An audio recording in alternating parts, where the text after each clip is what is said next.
All right, let's talk about this first one. So this is a totally standard kind of problem of limiting reactants, having to figure out moles and all that stuff. So let's see how it goes. If you can do this, you can do any of these types of problems on the exam probably, because there's not that many different ways you can ask about this sort of thing. So, all right, iron 2 sulfide reacts with hydrochloric acid to produce iron 2 chloride and hydrogen sulfide gas. So first we've got to get a balanced equation. We've got iron 2 sulfide, which is FeS. Assuming that's aqueous, but it doesn't really matter for this, so we'll just move on. Hydrochloric acid is HCl. And then we're going to produce iron 2 chloride and hydrogen sulfide gas, H2S. All right, so a couple of things about that. You needed to be able to come up with these compounds. So you needed to know that sulfide is a 2- ion. You needed to know that hydrogen is +1. You needed to know that iron 2 means iron +2, and then get the charges to work out accordingly. So then we've got to balance this. We've got, I think we just need to put a 2 here. Does that look right? Yeah, okay. Great. So then we can start to figure out some quantities. So we start with 10 grams of this and 200 mLs of a 1 molar solution of HCl. And the question is, how much of this do we make? So that's what we're going to try to figure out. So we've got grams of iron sulfide. What do you think we need to do first with that? Yeah, we need to convert it to moles. So you're going to multiply that by the molar mass of FeS. So you're going to get 55.8 from the Fe, 32.1 for the S, and come up with something like, I think these numbers are right, 0.114 mole. So then we also need to know the moles of HCl. We know a volume, and we know a molarity. So 200 milliliters, 1 molar, that is 0.2 moles of HCl. Multiply those together after converting to liters. So what is the limiting reactant here? It's got to be HCl, because the equation tells us that we need 2 HCl's for every 1 FeS. So that means that we need twice as much of this as we have of this. Okay. So notice here that I didn't say anything about find the limiting reactant in the problem. That's just assumed. Anytime you do these stoichiometry calculations, you got to look at the moles and figure out what the limiting reactant is. Otherwise, you're going to get the wrong answer when you go through all the calculations. So you look at the moles, make sure they work out. In this case, it's not a stoichiometric mixture. We have an excess of FeS, and so the HCl is the limiting reactant, which means that we need to make sure to do all our calculations based on that 0.2 moles, not the 0.114 moles. Okay, so let's mark that here, that this one is limiting. Okay, so we take that 0.2 moles, and now we've got to figure out how much H2S we will make. So to do that, we'll take 0.2 moles of HCl. And we know that there are 2 moles of HCl for every 1 mole of H2S produced, times the molar mass of H2S, which is 34.3 grams per mole. And so we end up with, we can do that. We can do that in our heads. So 3.43 grams of H2S, right?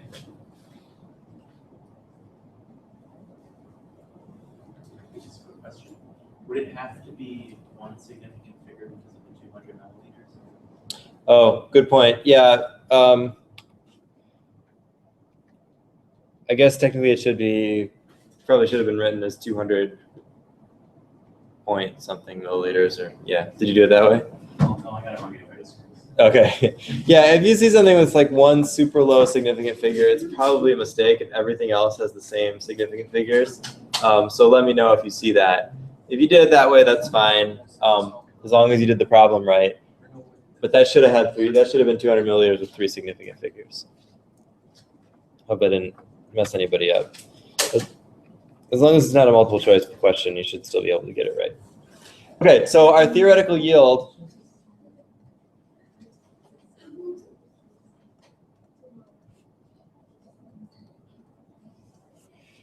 Our theoretical yield is 3.43 grams. And so the actual yield is 3 grams. Right? So if we want to find the percent yield, we have to figure out the ratio of that. So that's going to be 3 divided by 3.43.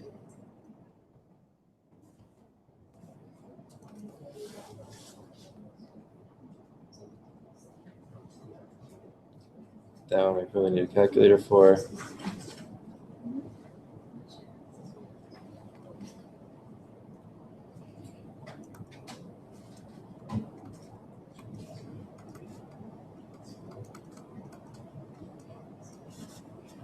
So 87.5% yield, or 88% yield, or 90% yield if you round it down to one significant figure.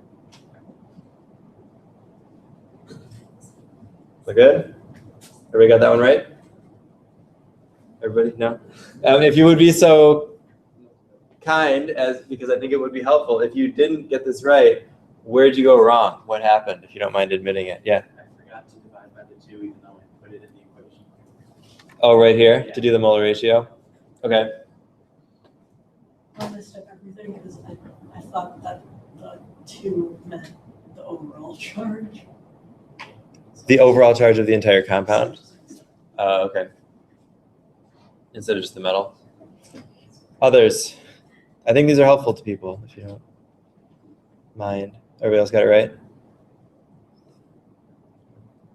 Did anybody pick the wrong limiting reactant? Some nods?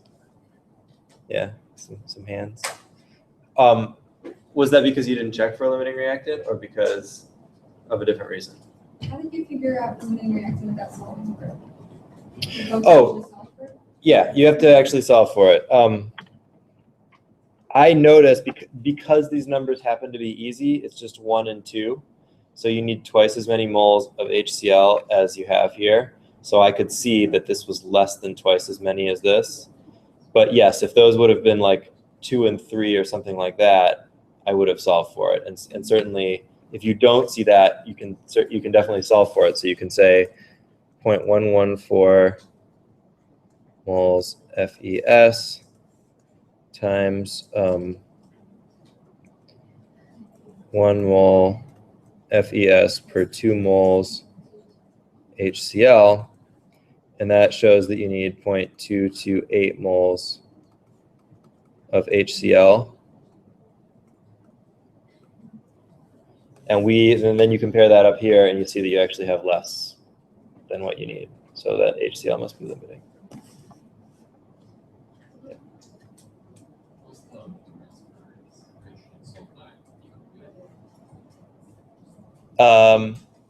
So you've got sulfur. Sulfur is 32.1. Hydrogen, whoops. Hydrogen is 1.01. So the molar mass should be, this times 2 should be 34.1. What did I say? 34.3? So that's wrong.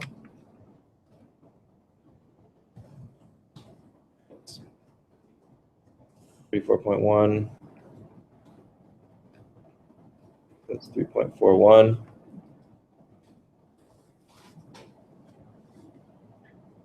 .41. Does that come out to like 88 or something? Thereabouts. All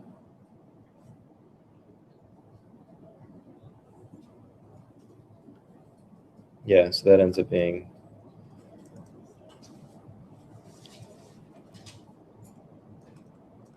88.0%. Thanks. Yeah. Okay, really quick, how did you get 2.2 moles of HCl? How did you set that? The 0.2 mole, oh, right here? Yeah. Yeah. Okay, let's go through that. So the HCl is 1 molar, which is 1.00 moles of HCl per 1 liter of solution. We have 0.200 liters. All right, so that ends up 0.200 moles.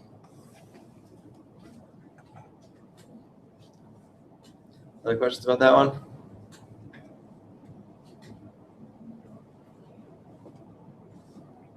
All right. Let's look at some equations then. Ethane gas is burned in oxygen.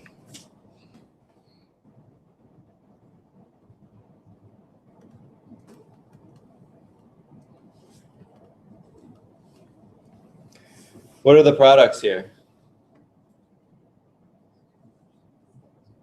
CO2.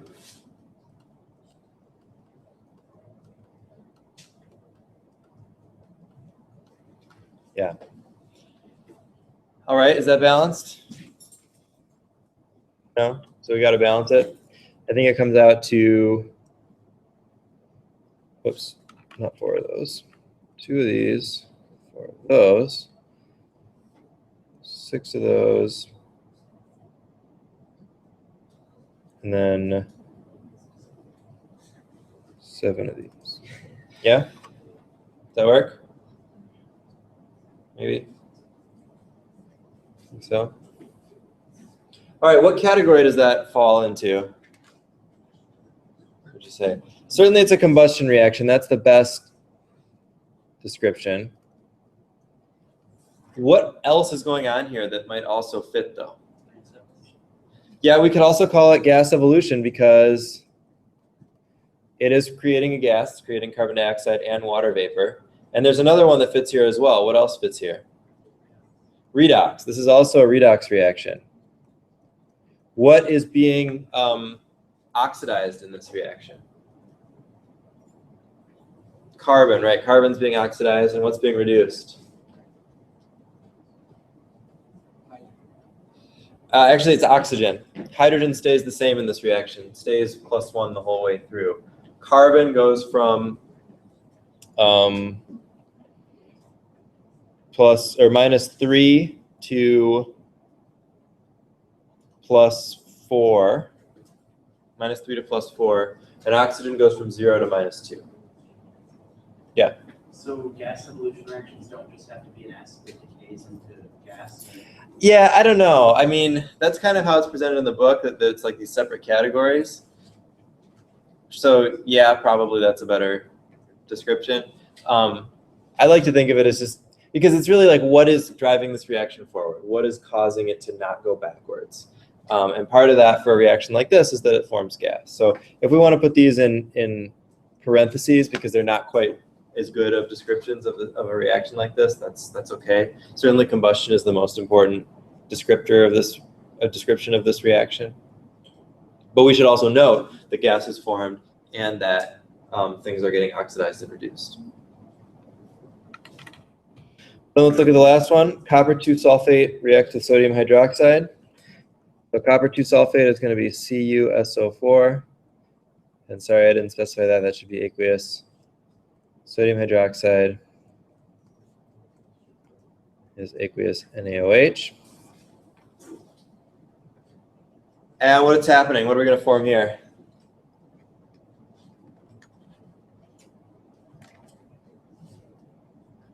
I heard somebody say it. Precipitate. What kind of precipitate? Everybody's pointing. Your whisper carries well. Yeah, copper 2 hydroxide. And that's a solid precipitate. And then sodium sulfate in solution. Is that balanced? No. What do we need to do to balance it? Put 2 out here. I think that should do it. So in this one, you need to know a few things. You need to be able to balance charges, knowing that sulfate is a 2- ion, so balanced with the copper +2, and then knowing that you need an extra sodium to balance that out as well, and then recognizing that this copper hydroxide would be a precipitate. And what kind of a reaction would this be then? Yeah, this would be a precipitation reaction. Do other categories fit here as well? In this case, no. There's no change in oxidation reduction states. There's no combustion here. We could maybe make a case for acid-base because of the NaOH, but because there's no acid present, we can't really say that copper sulfate is acting as an acid here, so that doesn't really work either. So yeah, good quiz all around. All right. So you get another chance at all this stuff tomorrow, more important chance when we do the exam. All right, let's move on.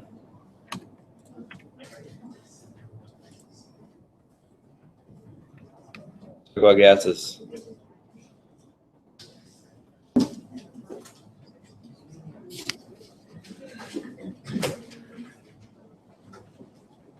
All right, what do you know about gases?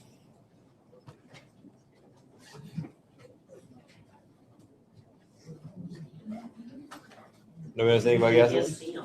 You can't see them? Any of them? They have no definite mass. You can see some of them. Sometimes they have, yeah, what was that? No definite mass. They actually have definite mass, but you're right, not volume. They take the volume of their container as well as the shape. It's the no definite shape and no definite volume that denotes a gas. What else about gases? Does anybody have gas? Yeah, that's good because you're at these little tables. Your friends would be not pleased with you. Although it's pretty good ventilation in here. I don't know. Somebody should test it out. Okay, so let's talk about pressure. What is pressure?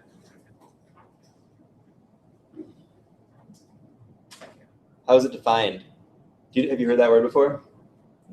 Is that another one of these words that, like, you know what it means, but you can't actually say what it means? It's amazing how many of those there are. Somebody want to give it a try? The average force exerted on the container by the collision of the particle in the container. All right, so that's a very specific, yeah, that's a definition of pressure specifically inside a container with respect to gases. So the force exerted by particles of a gas on its container. What about just in a more general sense? Feeling that one must succeed due to certain standards and repeat that over 2%. Okay, so a feeling of that they must succeed. So like we use that term as like a psychological pressure that there's a force, right? Another type of a force that's being exerted on you psychologically. Anybody know kind of just the standard physics definition? It's up there if anybody has good eyes to pick it out.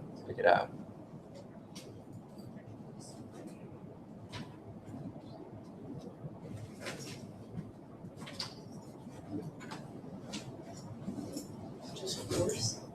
It is not just force. So force is force, and then pressure is force applied to an area. So if I provide a force over a particular area, I have a pressure. And that means that pressure is influenced not only by the strength of the force, but also by the area over which the force is exerted. All right, so example of that, shoes. Has anybody ever worn shoes with pointy heels? I assume most people have, probably, no? Well, they make these shoes, they kind of have like pointy heels to like make your heel go up higher. And if you wear those and you walk on like a soft ground, what do you think happens? Have you ever seen this? Have you ever seen somebody lose a shoe walking through a field because it sank down into the ground and kind of grabbed hold of it? Yeah. So why is that? Why does the high heel sink in the mud, or not even mud, just grass, but somebody wearing regular flat shoes doesn't have that issue. Can anybody explain that in terms of pressure? You're condensing a force in a small area. Yeah, the force, when you're wearing a sharp heel, the force is over a smaller area. So you have the same amount of force, but a smaller area, and that means you have a greater pressure. So even if a person of the same mass is walking on high heels versus sharp heels versus flat heels, the sharp one is going to exert a greater pressure and therefore poke through the ground or whatever. So moral of the story is don't go ice fishing in high heels, I guess. But we're going to look at pressure in terms of how gases exert pressure as well. And one of the ways we measure that is with a barometer. Has anybody ever seen something like this? Has anybody ever heard the term barometer? Where do we usually hear that? The what? Weather channel. I can't hear. I heard noises, but I didn't hear the word. Weather channel. Weather channel, yeah. Thank you. I couldn't pick it out in the noise of the room. So, yeah, we look at the weather, the barometric pressure, and actually, there's a really nice graph of that. If you ever look at this website, let's just look at it now. Weather Underground. There are often somewhat inappropriate ads on this site, so don't get too worried about that. But if we look up Palatine, Illinois' weather here, they have a really nice way of kind of charting the forecast for the next few days. You guys see that okay? So the red line is temperature. And so you can see the daily fluctuations of temperature predictions for daytime and nighttime. Nighttime is shaded. And you can see if kind of the overall trend is for temperatures to be increasing or temperatures to be decreasing.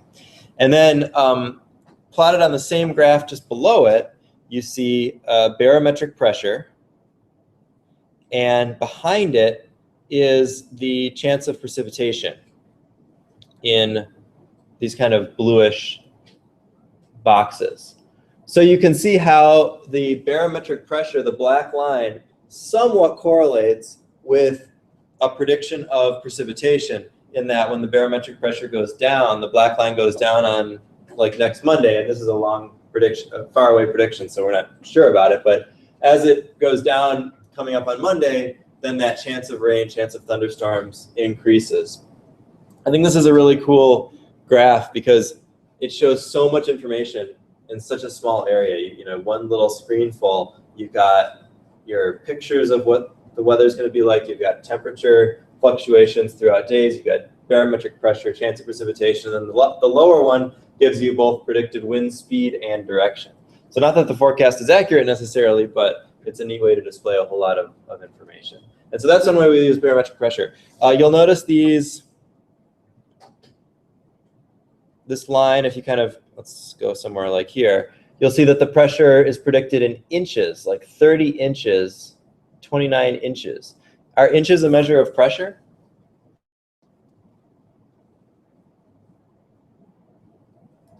Probably not, right? What are inches a measure of? Distance or length, yeah. So how do we measure pressure in inches? Anybody know? Why would we use inches to measure pressure?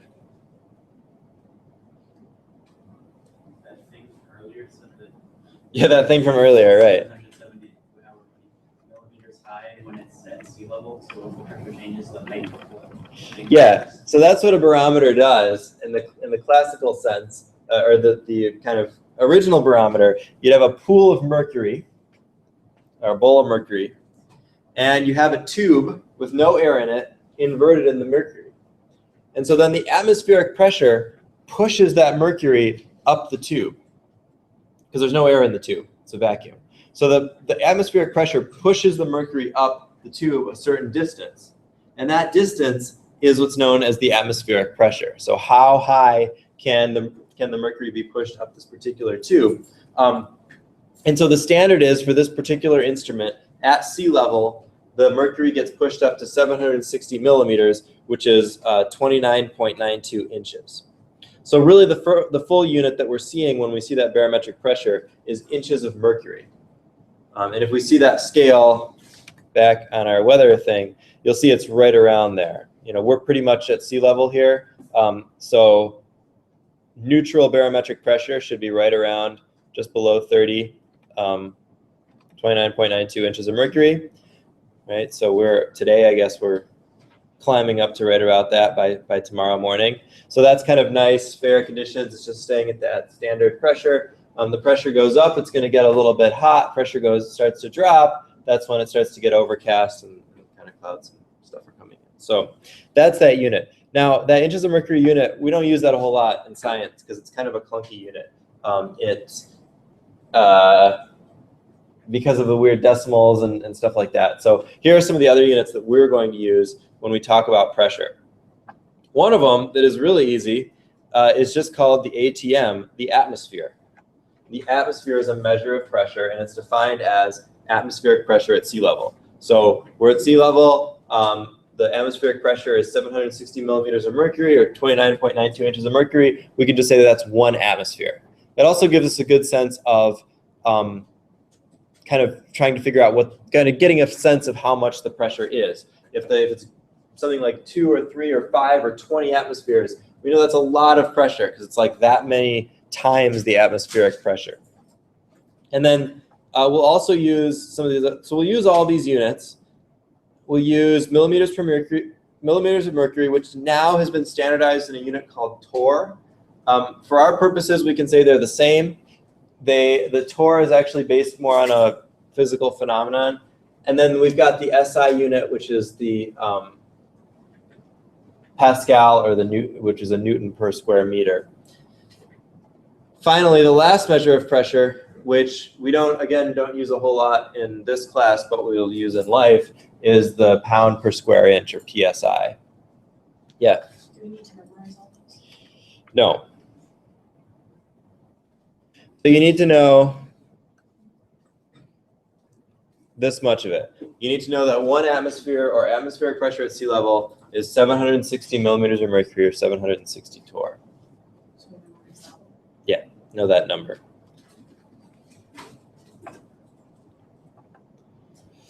Where do we often measure things in PSI?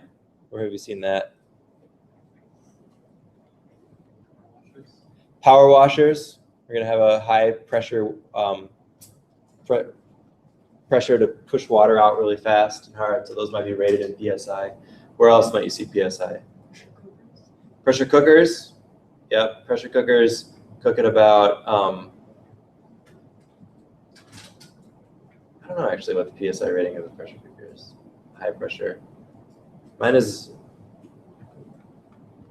I can't remember. Anyway, if you look that up. Yeah, pressure cooker. Where else? Pressure cookers are really cool, by the way. They make dinner really fast. And there's the slight risk of like catastrophic explosion, which always makes it a little more fun. What about tires? Anybody check their tires recently in their cars? Please do. It's important. It's a safety thing. A little public service announcement for the day. Make sure you check your tire pressure. It's important for your gas mileage and for your safety. Okay. So we could do a problem like this where we would convert between the different units. We've done that before. You just put the one unit over the other unit. I don't think we need to worry about that. Let's go into something a little bit more interesting. So I've got a couple things here.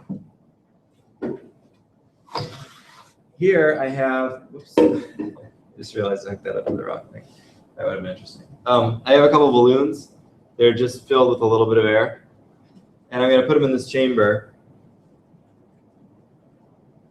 with this lid over the top that has kind of a seal. And I'm going to evacuate this chamber. So I'm going to pull vacuum on this chamber. I almost filled it with gas instead because I hooked it up to the wrong thing. So luckily I didn't do that. Nothing. I mean, it would have filled with gas. That's what would have happened. I don't know. Hopefully it wouldn't have encountered a spark when it was filled with gas. All right, so anyway, let's fill this thing with, let's suck all the air out of this with a vacuum. What do you think is going to happen to the balloons if you suck all the air out? They're going to what? Bigger? Bigger? Anybody think anything else? All right, let's find out.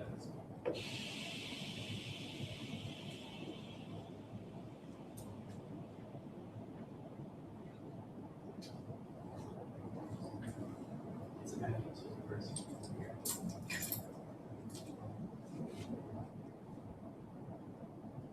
So I've got a valve here. I could turn that off. So everybody see what happened? Can you see that? So the balloons filled the chamber, huh? All right, let me.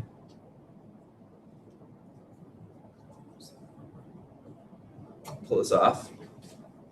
I've got a valve here. So now I can let the air back into the chamber.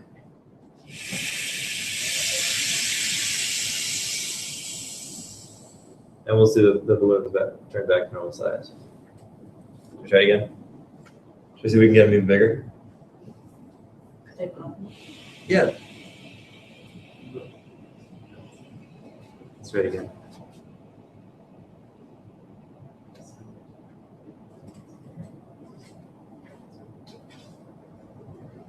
The issue is this orange one is getting really close to the hole. So if that hits that hole, it might try to suck it down and to pop it that way and damage it'll probably get stopped here. Looks like that's about as big as we'll get. So that's limited by the strength of the vacuum pump. This house vacuum that we use for our filtration is not a strong high vacuum pump because that would be really hard to manufacture and expensive and also more than is necessary. So that vacuum is not truly capable of removing all the air from here. It can only get to a certain level. We need a different kind of a pump if we want to do better than that.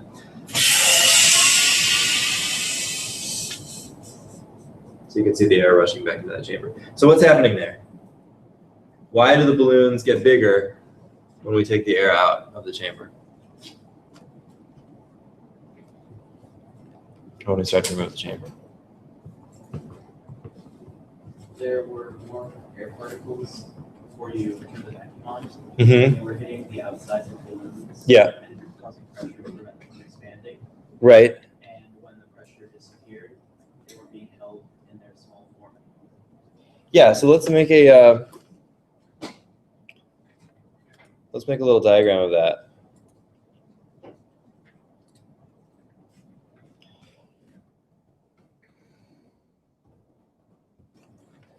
All right, so here's that thing. And then we've got a couple balloons here. Like a red one. One. All right, there's our two balloons. But there's a lot of other stuff in there that we're not accounting for in this picture, namely the air molecules. So you've got air molecules all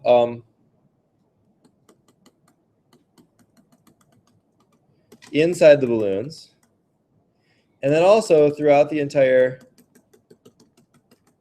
container. Obviously, air is invisible, so we don't see those molecules, but they're there. And because they're there, they're colliding with the outsides of the balloons and causing a pressure, that kind of pushing the balloons in, preventing them from expanding. So when we start to remove those air molecules, and again, we don't remove all of them, but we get a bunch of them. Whoops, we lost our balloon.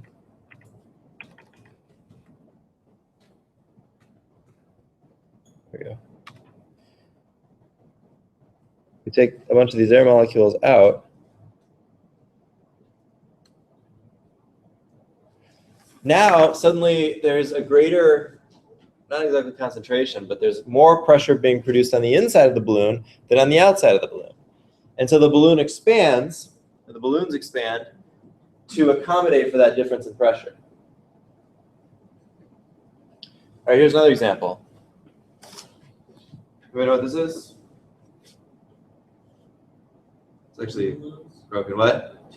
Two balloons, but what's it supposed to be modeling?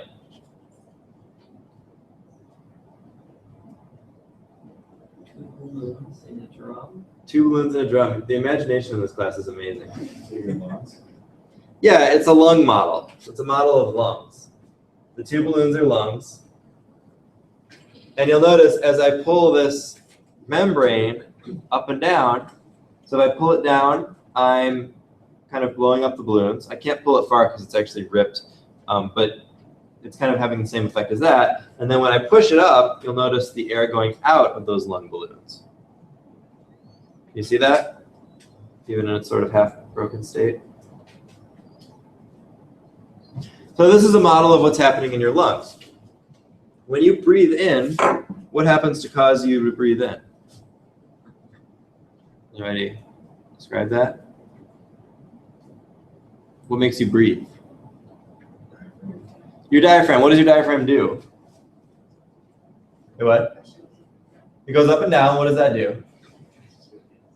What were you going to say? Pressure, yeah. Just throw out words that seem like they might apply.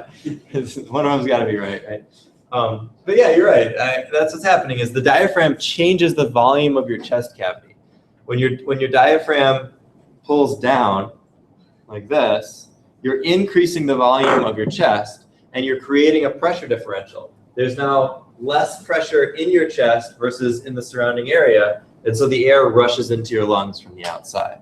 So it's not exactly that we're sucking the air in, it's that we're changing the volume of our chest cavity, allowing the air, the higher pressure outside, to push air into our lungs.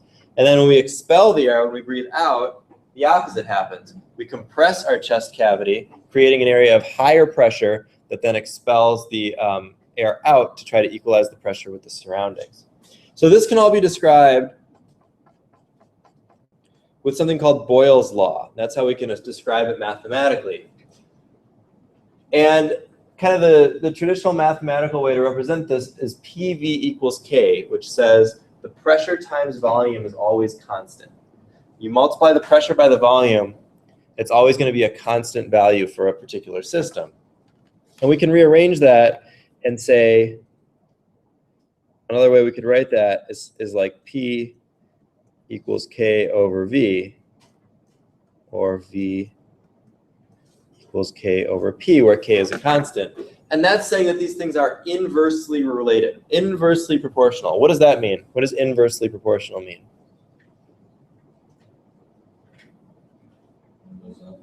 One goes up, one goes down. When one goes up, the other goes down. What's the opposite of that? What's the word that means that they go together? We'll see that in a little bit. Directly proportional, yeah. So inversely proportional means when one goes up, the other one goes down. So when pressure goes up, volume goes down, and vice versa. And that's exactly what we see here. So when we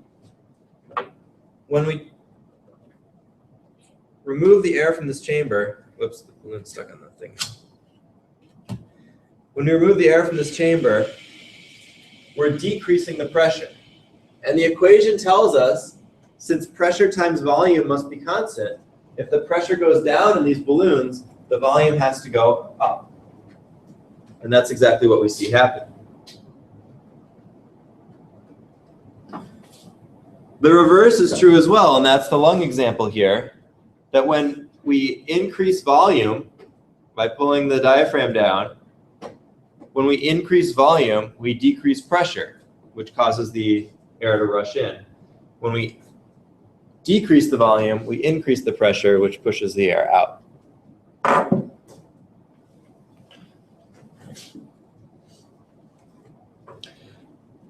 If we graph this, if we graph pressure versus volume, we would see something like this. So as the pressure goes up, the volume goes down. It's not linear. It's not linear, as you'll see that. It's called hyperbolic.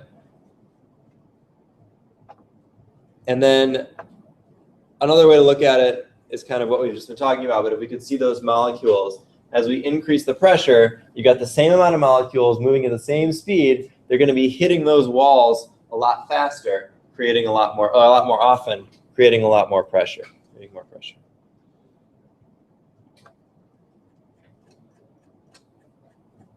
Okay.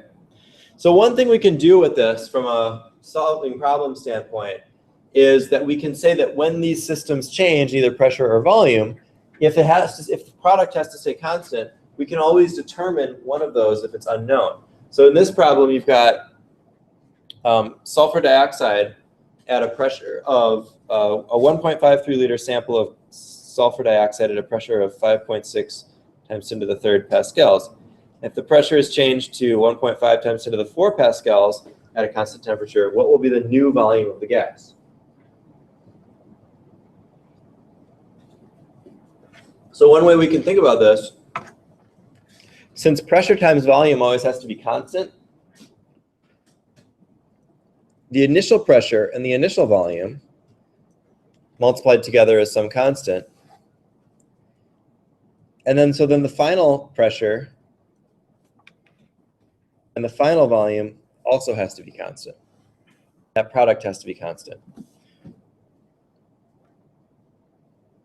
So from that we can get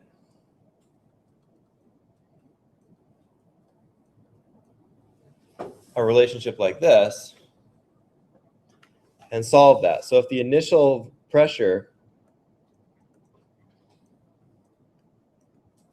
is 5.6 times 10 to the third pascals, we can multiply that by the initial volume.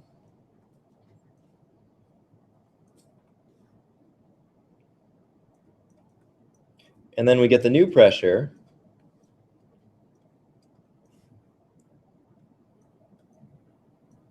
And we can solve for the new volume.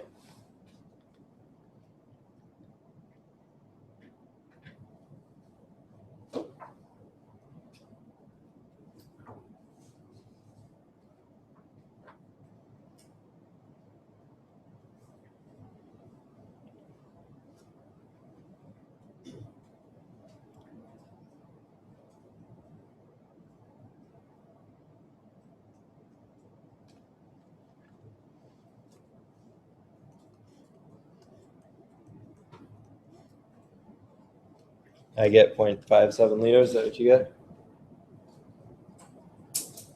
Okay.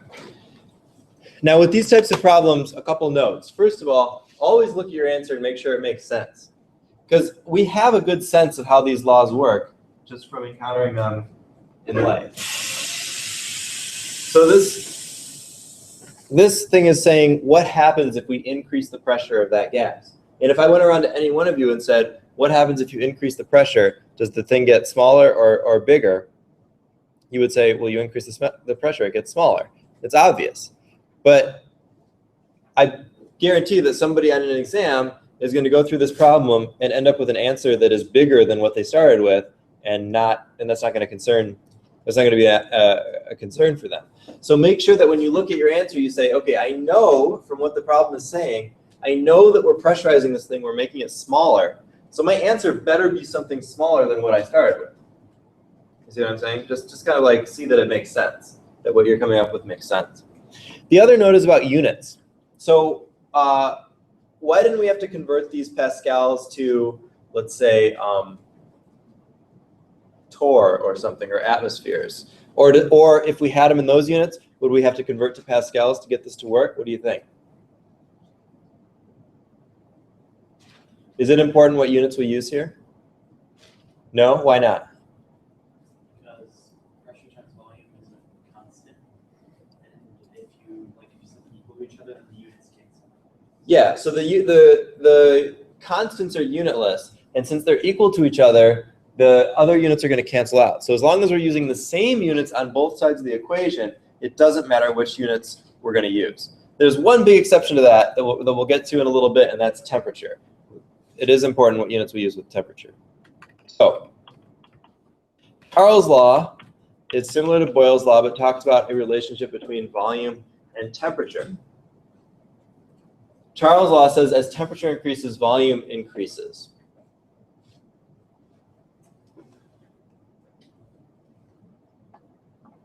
And we show this one a little bit differently because it's now a direct relationship, directly proportional.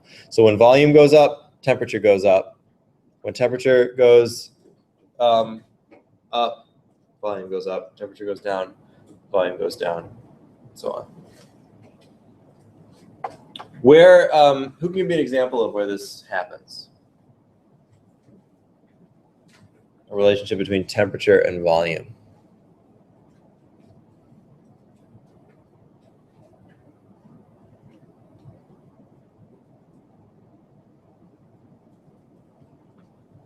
Maybe not, maybe you don't have one, I don't know. Maybe ever put a balloon in the freezer? Maybe, I don't know if you do that or not. Well, we don't have it right now, but later in the semester we'll have some liquid nitrogen. We can play with that, and you can pour that on a balloon, and you can see it gets, like, you can blow up a whole balloon, pour liquid nitrogen on it, it gets super tiny, and then it goes back up as it warms back up again. So see that happen. Another example, if we go back to tires, I don't know if this ever happened to you, but sometimes you got to your car in the morning, you do your inspection around your car, which you always do before you drive, right? Walk around your car, make sure everything looks good, check it all out. Probably not, but you know, not a bad idea. But if you look around, you notice one tire is a little flat, but you realize you're running late, you don't have time to get out the air compressor, so you just drive anyway. And then when you get to school, you look at the tire again, it doesn't look so flat anymore. That's an example of what's happened here. You go out to your cold car, there's cold air inside those tires. But then as you drive, that air warms up. And it could potentially warm up to the point where it starts expanding. And so as it expands, it makes that tire look more full and no longer looks flat because it's expanded. Now, if that cooled down again, you would expect it to look flat again once it was cooled down. So let's do another problem, just like the last one. See if you can solve this one.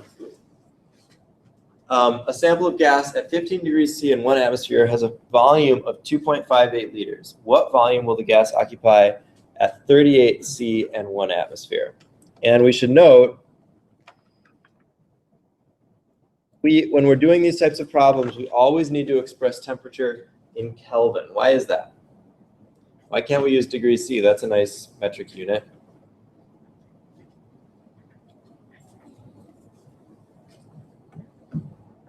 Any ideas? What's the difference between Kelvin and Celsius? A good one. A good amount. Yeah. Right. Kelvin is not negative, so Kelvin can't go below 0. So the 0 point is different. That's the problem with using Celsius. Is if we get into is that with the 0 being offset 273 degrees from absolute 0. It no longer makes sense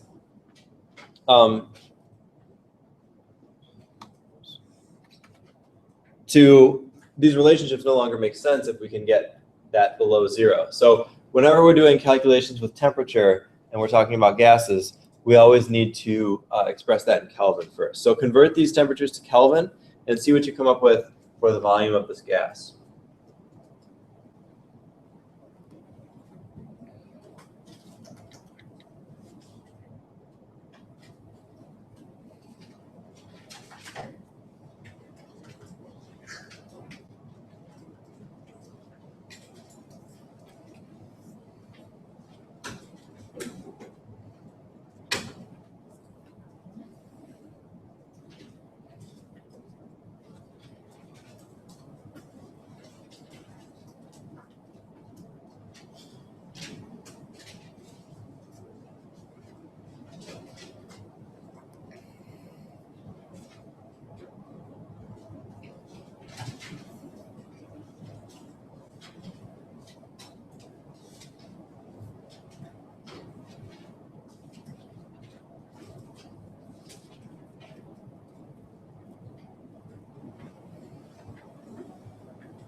All right, what do you got?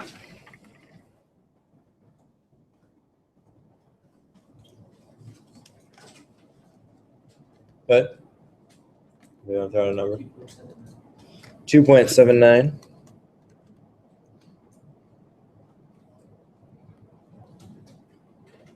Anybody get something different? Grossly different? So let's convert these temperatures. So we end up with, this is 288K, and this is 311K. Once you've got that, then it should work. If you do these in Celsius instead of Kelvin, you come up with a volume of 6.54 liters for the final volume, which is wrong. So make sure that you always remember to convert those units, only use Kelvin. All right, let's go through this last bit and put it together, and then we'll take a little break. Avogadro's law is just, we know Avogadro from the mole number, right? Is the idea that an equal volume of gas at the same temperature and pressure contains the same number of particles. So it sounds fancy, but it's just saying that at a given temperature and pressure, the volume is proportional to the number of moles. The interesting thing about that is that we can really think about this in a way that is pretty obvious. If you take a balloon and you hook it up to, let's say, a helium tank, and you pump some helium into that balloon, what's going to happen to the volume?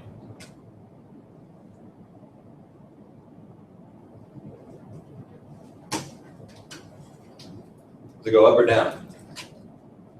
So you got your balloon, little balloon, you put it on the tank, you open up the tank, you start putting helium into that balloon. What happens to the volume? Up, down?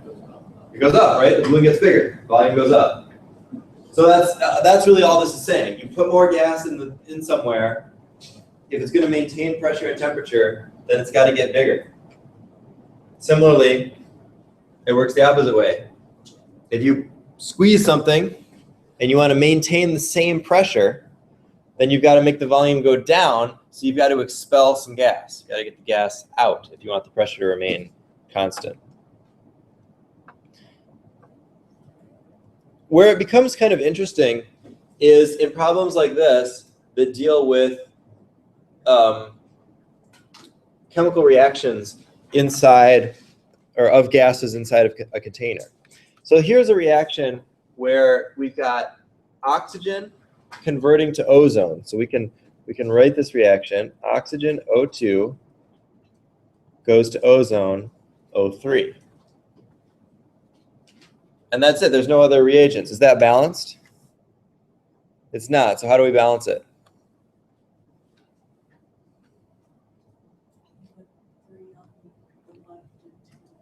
Yeah, 3 on the left and 2 on the right. So there's our balanced chemical equation. 3O2 goes to 2O3. So if we had 0.5 moles of O2, how much O3 do we make? So we can just do the stoichiometry question here. If we start with 0.5 moles of O2, how many moles of O3 do we make?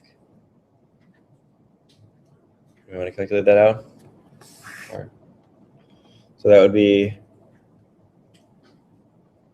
0.50 moles of O2 times 3 moles of O2 per 2 moles of O3.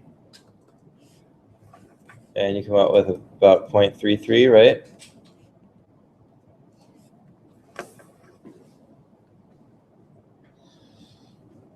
So in the course of this reaction, we've gone from 0.5 moles of O2 to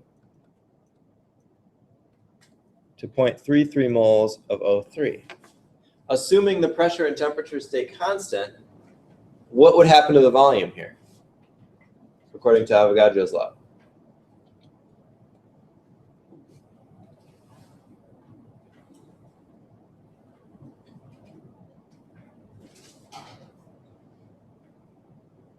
Go up or down?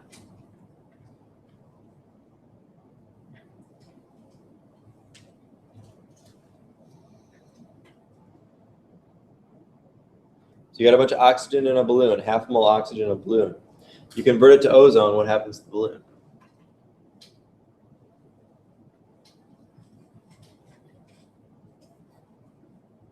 Nobody? I don't think shut down. Let's look at the equation here. So if volume and number of moles are constant, are proportional, are directly proportional, if the number of moles goes down, what happens to the volume? It also goes down. So when we do this reaction in a balloon, assuming constant temperature and pressure, that balloon's going to get smaller. Is the weight going to change? If we weighed the balloon before and after the reaction, would that change?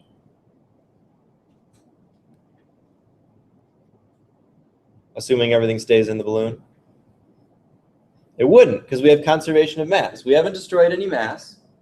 We haven't created any mass, but the volume has changed. The volume's gotten smaller because we don't have as many particles of gas anymore. So one way to think about that, it's a little weird.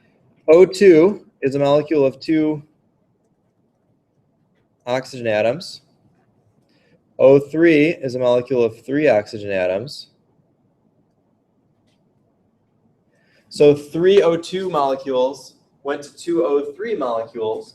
Because atoms are much closer in a molecule, we've now decreased the volume by decreasing the number of moles of gas. So we can actually calculate this. Same idea. So V1 over N1 equals V2 over N2. And we can calculate that the final volume is 8.0 liters. So we started with a 12.2 liter sample of oxygen. We did this reaction, converted the oxygen into ozone, and now we have a smaller chamber.